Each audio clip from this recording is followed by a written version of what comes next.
This is RTE Radio 1. It's 5:30 and time for the Monica Moody Show. Hello. Hello? Oh, is that Palmerstown Youth Club? Yes, yep. Monica Moody here, housewife and celebrity broadcaster. Oh, thank you, thank God. Listen, I'd like to put my daughter's name down to join your club, please. Yes. It's Kira Moody. What? Oh, she's about 15 or so. Yeah. Oh, very active, yeah. No, we're Glenageary, but I'll give her the bus fare. Oh, look, I'll do anything, lovey. I'm desperate. One thing, would you be planning any more mountain treks? To Scotland, for example. Or the Pennines? The Himalayas? Anywhere high? No higher than that. Right. Got to go, lovey. Popular show to do. I'll send her on to you. Bye. I'm ready, John.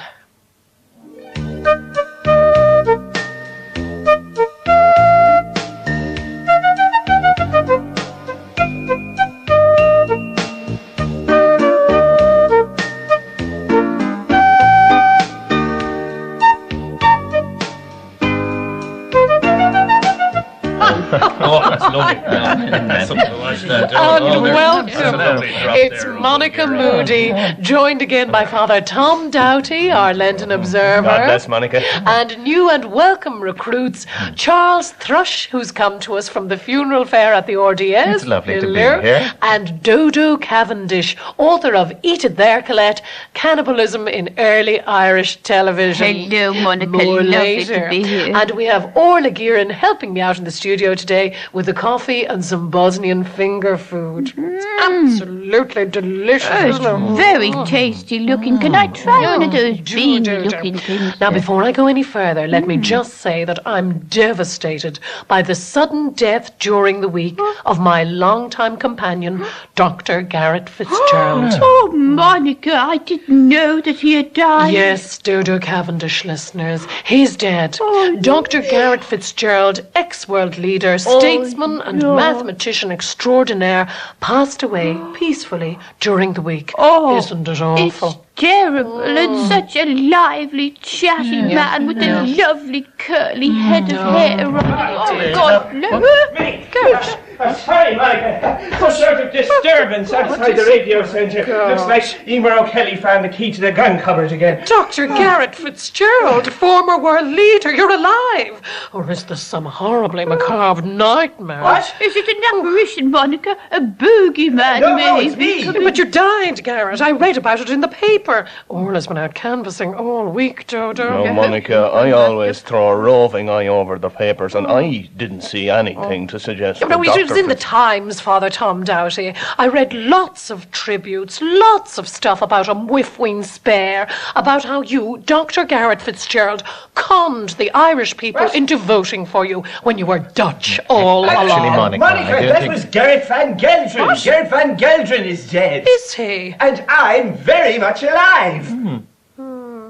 It's a double tragedy. You'd better sit down, former world leader. Hello. Orla, Hello. phone Connor Cruz back. Tell him there's no vacancy after all. Now, the Plough and the Stars. Isn't it awful? I went along to the opening night with an AIDS person, listeners. I'm part of a buddy scheme. I saw it in that film Philadelphia, Dodo. Very funny. Is it, Monica? A comedy?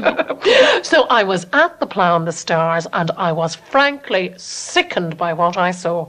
Mary Robinson, perched in her box, wearing the polo neck and the Protestant. And I mean that literally, Dodo. She was wearing the face off him all through the second half. Tongue down his throat. It was horrific when she wasn't busy heckling the unfortunate actors. I could only barely see the pair of them. I had to stand on my seat to get a good look, but it was disgusting, and I'll say no more about it. Now, my producer John has just passed me an urgent note saying John, that's filthy. No, Monica, that one's from me. Oh, thank you, Father Tom. Orla Gearan, would you give me John's note? Give it to me, Orla. Look, you're not working as a CIA agent now. Right, give me the... No, out. Right. Oh, my God. Listeners, a crisis has developed while I, Monica Moody, am on the air. I have cub reporter Vincent Brown on the line now. Hello, Vincent. Hello, Monica. Hello. He says rock bottom, girls. I know, does nothing. Hello? I'm standing here watching flames light up the skyline.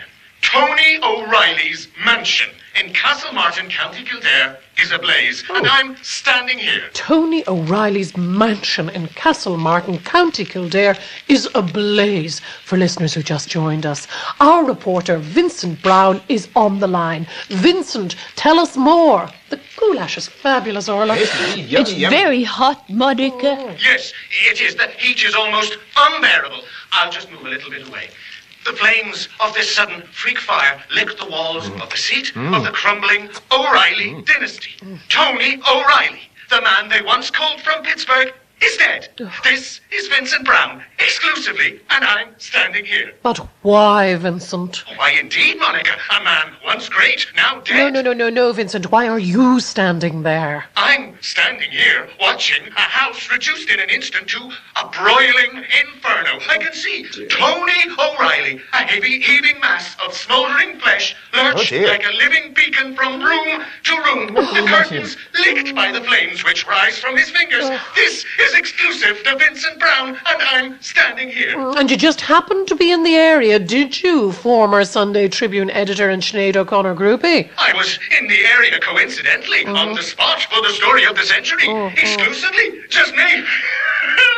I'm Vincent Brown, and I'm standing here. Now, let's just get this straight, Vincent Brown. What were you doing in the area? Delivering back issues of Dublin Tribune to the O'Reilly household, perhaps? Not. Like a stalled ox, his hour come round at last. Tony O'Reilly, once great, now so suddenly laid low, is moving through the fiery furnace, incandescent, lighting everything he touches. He looks like a human zip firelighter. Monica, this is a very morbid item. There's a shiver going right through Look, me. Vincent, we'll get back to you. And I presume you haven't called the fire brigade, Oh huh? no, I'm standing John, get the here. fire brigade, would you, and find out what's going on. Vincent Lovey, we'll come back to you later.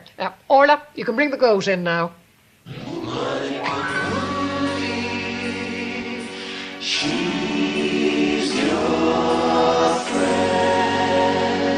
Oh, it's very harrowing, very difficult to watch. Yes, Bella. indeed, deeply moving. Isn't it? No, it's no E.T. in Vernus. No, it's not. Welcome back, listeners. We're just talking about Schindler's List. Now, death. Isn't it awful? Yes, indeed. The funeral fair has been running all this week at the RDS with everything for the corpse to be laid out, if you'll pardon the expression, under the one roof. It's a marvellous day out. Fun for all the family. There's face painting and a funny Grim Reaper for the kids. And the fancy coffin. Oh, yes, former world leader. You enjoyed that, didn't you? Yes. You got a bit of sick on it, though, Dodo. I didn't. And here in the studio today to tell us all about the other goodies on display is funeral director extraordinaire Charles Thrush. Hello, Monica. Hello, Charles. Now, question, Charles. Funerals, why are they so awful? Oh, yes, they are, aren't they? Well, frequently when it comes to funeral time, the family can be overcome with grief. And in their frenzy of mourning, they make very poor choices in the whole area of funereal products. Examples, Charles Thrush, death expert. Well, if you take the simple pine coffin, that's very popular, especially amongst the working classes, but very tacky, reeks of poor planning, and yet for just a little bit more money, a family can buy a much classier, much more stylish box like this one. Oh, right. My head. Mind the Caravaggio there. Move those cups, Orla. Enormous. It's lovely, isn't Oh, it? lovely. Yes, Lovely very dark wonderful. wood, nice silk lining, nice cosy looking, It is, nice it is. earthy smell, you know. it I is love lovely. the smell of Lovely, coffins, Charles. you know. Now, what kind of person would buy a coffin like this? I mean, who do you see in this box? Well, it would have to be somebody with style and taste, Yeah. but still with an eye on the purse strings, nonetheless. Maybe BB basket? That'd be lovely, a baby. Yes, you'd be like a little lady. Oh, I think she'd be more the reinforced chipboard myself, but there you go. Now, what about that one over there? Yes, now. Now, this is the deluxe model. It's top of the range. gorgeous. High quality material, very subtle finishes. And what kind of names could we expect to see on that brass plate, Charles? Oh, well, I think somebody like Dick Spring, Monica, or maybe Shane Ross. It would certainly be somebody very powerful and very masculine. It's very much a man's box. Right. And what might, say, Dick Spring wear in this coffin? Well, I brought some basic shrouds in to show you. Look at me, I'm a ghost. Take it off, ex-word leader. Now, do you see Dick Spring tarnished to extraordinaire in a shroud, Charles? Well, perhaps for a man like Dick, his own clothes would suit better. Oh, I think so, yes. I mean, he has that lovely dark grey wool suit, double-breasted. Oh, yes, I think I know it. It's perfect. yeah. Shrouds are really only now used on older people. Oh, better leave it on after all, Garrett. Or maybe they could be used on people whose own clothes simply wouldn't suit the occasion. Twink, for example. Moving along, Charles, tell us about the two coffins behind you. Oh, yes. Now, this is a very recent addition to our catalogue. Yeah. It's a mix and match set of coffins for that double tragedy. Marvellous. And these ones here are black and white. Is that standard? No, not at all. These are a special pair. We designed these specifically for Adam Clayton and Naomi Campbell in case something awful happens. It's called the Cafe au lait model. Or supermodel. Charles, they're lovely. Adam's final resting place, a good deal smaller than Naomi's, of course. Charles, what else does the funeral fair have to offer the corpse in waiting? Well, now, there's the opportunity to choose your liturgy for your funeral, specify who you want to do the readings, and whether or not you want Father Brian Darcy to show up. A double tragedy. Yes, and we also have a special celebrity rental service whereby you can book a celebrity to show up at your funeral and sob into a hanky. And that's a marvellous idea, Charles. Yes, well, you're on our list, of course. £40 per funeral. That's right. Book now, listeners, because I'm in demand, and it'd be awful to get stuck with Larry Cogan. Monica, if I could just mention at this juncture that I am, of course, available for funerals and for grief counselling in general. you, Father I know Tom, that the death of a loved one can be a harrowing experience. Yep. And sometimes all the bereaved person needs is a good hug and a great big Charles, warm- your funeral fair is a marvel, and I know my listeners are all dying to try out your services. A little joke there, everyone. Oh, Garrett, get out of that coffin. I don't think I can, Monica. I seem to be jammed in. Naomi Campbell is obviously a good deal thinner. Funnily enough, God, close it, Charles, which I could do with a break. Orla, bring in the Stolashnaya.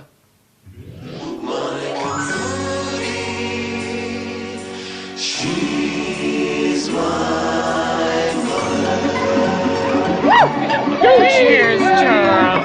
Balalaika dancing from Orla Gear, and she picked it up in a nightclub in Sarajevo. They had a wonderful Christmas, I I'm believe. sure.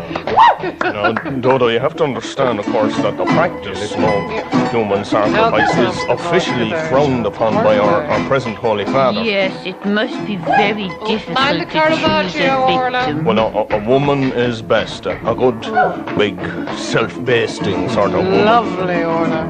Very, very Slavic, isn't she? And Garrett Fitzgerald still trapped in Naomi Campbell's coffin, but dancing away. Isn't he marvellous? Oh, well done. Well done. Lovely, lovely. Now, alcoholism, isn't it awful? Don't get me wrong, I enjoy a drink myself. For instance, I would drink normally, say, a bottle of wine in the evening, maybe a gin and tonic with my Valium before going to bed, and then at the weekend, usually that and a couple of brandies, and okay, I'd sometimes wake up with all my clothes on, and once in a while have the occasional blackout. The question is, does that make me an alcoholic, Dodo? Yes, Monica. Fine. Now, as listeners will know from my last show, over the past few weeks, I've started my own peace campaign, and it's called Stop the killing. Stop the killing. So last week I organised a cross-border celebrity shopping trip. This week it's all-women celebrity bare-knuckle boxing in Norma Smurfett's garage. Celebrity women stripped to the waist, fighting for peace in Northern Ireland. It was a day I don't think any of us will ever forget. Roll it there, Orla. Whoa, whoa, whoa! And she's down. Thelma Mansfield is on the floor. Hello, listeners. We're here in Norma Smurfett's garage, and the first fight this evening is Thelma Mansfield versus Gillian Bowler. Stripped to the waist, 1-on-1, mano a mano. We're in round 2, and Thelma Mansfield, it looks like she's out. It looks like Bowler could be the winner with a particularly vicious kidney punch. Patricia Redlick. Yeah, well, Bowler has been fighting very well this season. There's a lot of money on her in this evening, a lot of support in the crowd. Very high stakes, Monica. It looks to me like she's taking the fight to her opponent, Norman. She's showing no mercy. No mercy. And the ref is counting. And she's up again. She's back. Thelma Mansfield is back in the ring. Back fighting. Oh, that looked painful. Back ploughing her way into Gillian Bowler. And there go the sunglasses. She's obviously keen to get that left hand in, Patricia. Yeah, that's right. Oh, nice sidewinder there from Thelma. But Bowler is right back in there. She's really punishing her opponent. I imagine Margaret Heffernan, she's fighting Bowler later. I imagine Margaret Heffernan is a very worried woman at this point in time. Patricia, male impotence in middle age, is it a common problem? You're a sex therapist. It can be, yes, Monica, particularly with older couples. And what would you recommend in a case like this? Oh, there goes Thelma again. And this time, Bowler has thrown her completely out of the ring. Thelma Mansfield is flailing around, blood everywhere. I see Margaret Heffernan has just taken off her top, and the crowd are going mental. They're baying for peace in Northern Ireland here tonight. Patricia, impotence. Would sex toys be any help in this kind of situation? Sometimes, yes, vibrators can be. And the crowd are going completely berserk. They've dragged Thelma to the ground. They're just pummeling into her. And I see Terry Keane there lashing into Rona Tehan. And it's a very long time since I've seen a fight like this one. It's mayhem, listeners. And now I can see, yes, Patricia Redlick, who's been commentating on the match. Yes, Patricia Redlick is pulling off her jumper. She's obviously in a blood rage. Frenzy. And she's turning around, yes, and she's... Thank you, Redlick, you wagon. Great. No, I love to hear All women enjoying celebrity themselves like bare that. knuckle boxing there for peace in Northern Ireland. And we'll have more Stop the Killing next week. Oh, Orla, you better let Garrett out of that coffin. Monica Moody, she's the best. No, I always have a problem with the backbone, you know. It's huge. It can be enormous. Well, Dora, you take the backbone now and you soak it in acid for a day or two, and hey presto, it'll come away like jelly. Oh, welcome back, listeners. Now, Lent, the season of misery continues. Father Tom, what is obliged of us today? Well, Monica, the tradition in rural Ireland on this Sunday was to shave off all your body hair and bury it in moist ground. And that's what I've done for you today. Yes, I thought you were looking a bit hairless today, all right, Father Tom? Like a big baby. Yes. A big baldy boy baby. Lovely. Well, it does look a bit odd for a couple of days, but some of these little fellas are beginning to sprout back already here. Have a look at this. Oh, put it away, Father Tom. I won't tell you again. That's an awful looking thing. And where exactly have you buried your body hair? Father Tom Doughty, Lenten observer and Baldy cleric extraordinaire. Monica, I haven't buried it yet because the tradition is to wait until nightfall. I have it here. Here it is. Oh, Lovely and soft there, and a few little curly ones, of course, they get everywhere. oh dear. Father that's what it Tom, is. put them away. I'm feeling quite ill. Look at me. Garrett, what have you done? Oh, look at him, Dodo. He's cut a big chunk out of his hair. You look absolutely ridiculous, ex-world leader. It's for Lent. I was merely observing the tradition. Oh, his lovely curly hairdo is all Garrett, put ruined. those shears down, and for God's sake, mind the Caravaggio. Oh, now, settle down, everybody. My producer, John, tells me that we're going back over live to our reporter, Vincent Brown, who's standing at the burnt-out shell of Tony O'Reilly's home, the air thick with the screams of Tony O'Reilly in his death agony. Is that right, Vincent? Yes, Monica. I'm Vincent Brown. I'm standing here exclusive as the former light of Irish publishing is snuffed out like a candle, paving the way for a new, more liberal media. A new dawn. The king is dead. Long live Vincent Brown. And I'm standing here. And you've actually seen Tony O'Reilly's body, have you, Vincent? Well, the flames are very thick, and it's difficult to see. Yes, because but- according to our sources, and Orla Gearin was onto the story like a hot snot, Dodo, Tony O'Reilly is, as we speak, in the middle of a raucous drinking session with some Scottish hooligans in the Berkeley Court. Funny that, Vincent, isn't it? Funny that, huh? What?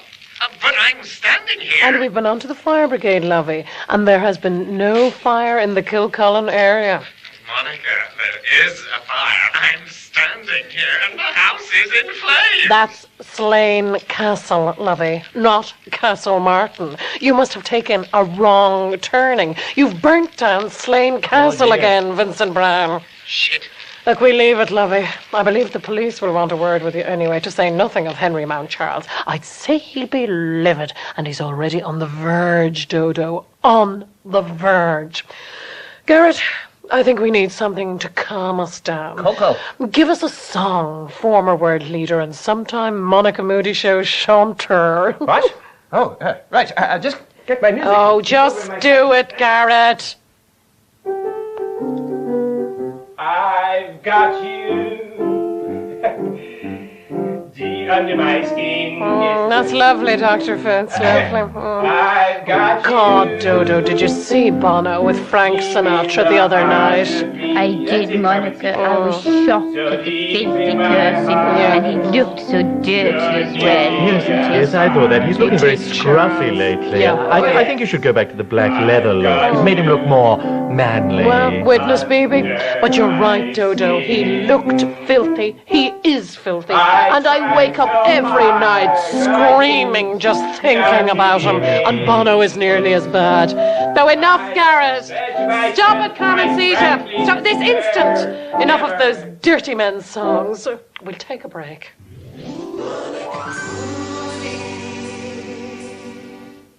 Of course, the Bible is silent on this matter, but I love a good barbecue, and if you can't get a woman, you can't beat a good goat. You see Orla's goat over there? I love that goat. I'd be dug out of that before the show's over. Oh, stop milking that animal, Orla Gearin. You could start washing some of those dishes now, lovey, rather than sitting around with that God help us expression on your face.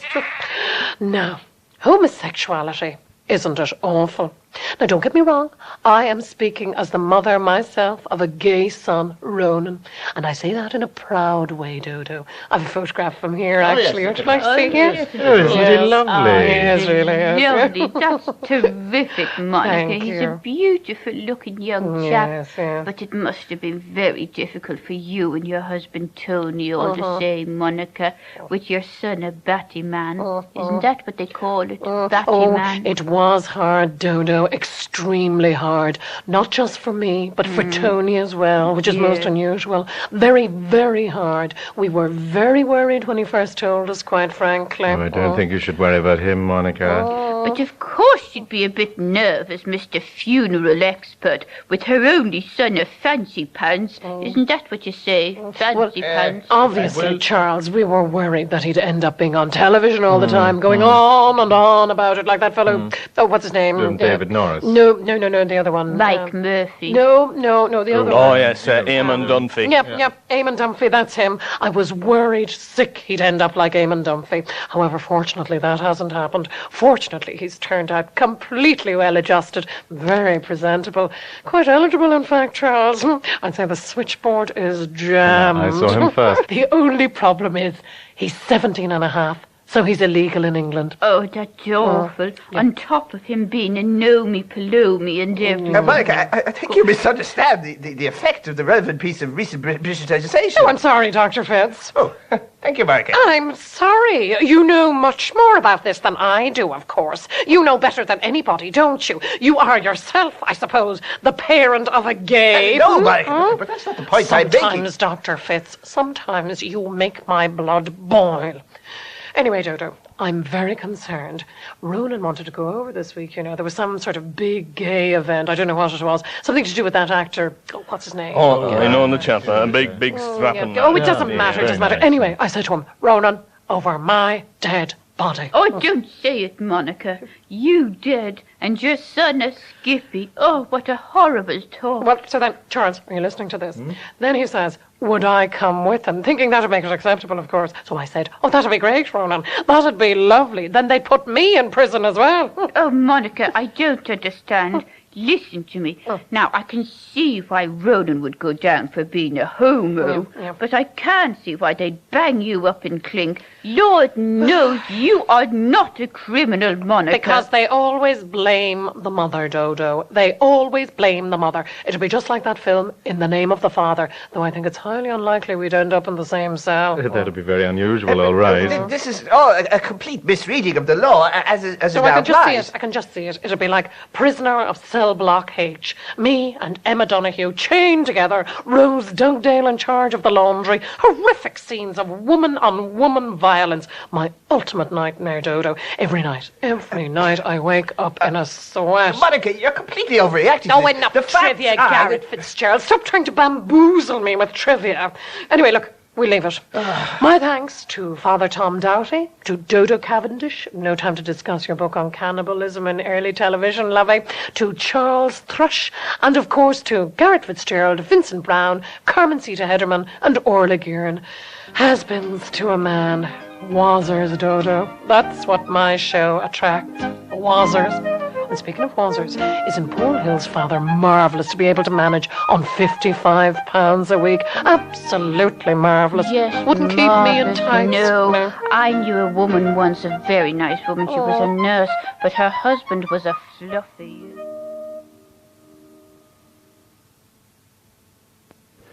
The cast of Monica Moody is Pauline McLynn, Jonathan White, Pom Boyd and Martin Murphy. Monica Moody was devised by Gerry McNamara. The script was by Fiona Looney and Gerry McNamara. The Monica Moody Show was produced by John Caden.